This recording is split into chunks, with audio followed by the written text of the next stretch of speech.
बहुत समय पहले की बात है, जब नीलमहल की दीवारें बोलती थी और हर प्रेम कहानी में एक राज छुपा होता था। ये कहानी है उस रानी की जो रानी बनने से पहले एक कैदी थी, अपनी भावनाओं की, अपने फैसलों की और आखिरकार अपने ही भाग्य की। नीलमहल, जहाँ आसमान पानी को चूमता था, नीले पत्थरों से बना वो महल समय से परे था। सूरज ढले जब महल की खिड़कियों से रोशनी छनती थी, लगता था जैसे स्वर्ग वहीं उतर आया हो। इस महल में रहती थी राजकुमारी अमायरा, सुंदर, बुद्धिमान लेकिन अकेली।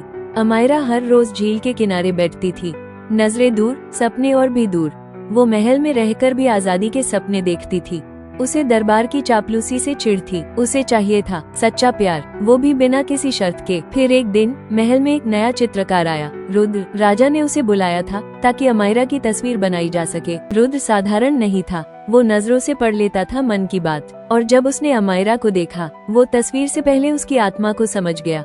अगले कुछ दिनों तक अमायरा और रुद्र के बीच सिर्फ तस्वीर नहीं बनी, एक रिश्ता बनता गया। रंगों में ब्रश की हर रेखा में एक अनकहा जुड़ाव था। अमायरा की मुस्कान गहराने लगी और रुद्र की आंखें अमायरा से हटने लगी। लेकिन ये सब चुपचाप था, छुपा हुआ, दरबार की आंखों से दूर।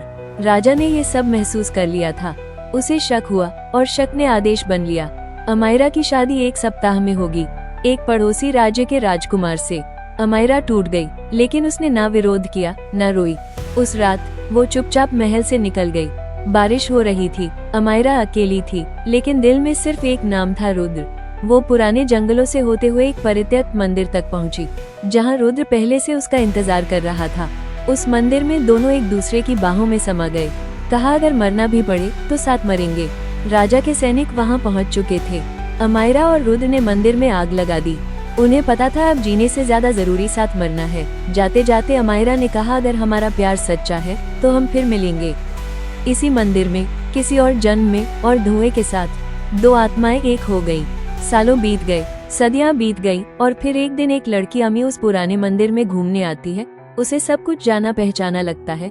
दीवारों पर जली हुई वही तस्वीर और जमीन पर एक अधजला मोरपंख। उसने जैसे ही वो मोरपंख उठाया, मंदिर में हवा चलने लगी और तस्वीर की आंखों से एक बूंद गिर पड़ी। वो बूंद जो तस्वीर की आंखों से गिरी थी, वो सिर्फ पानी नहीं थी, वो एक वादा था जो अधूरा रह गया था।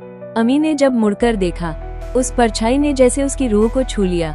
कोई आवाज नहीं, बस एक थमी हुई हवा और दिल की धड़कनों की गूंज। ऐसी और भी कहानियां देखने के लिए हमारे चैनल को सब्सक्राइब करें।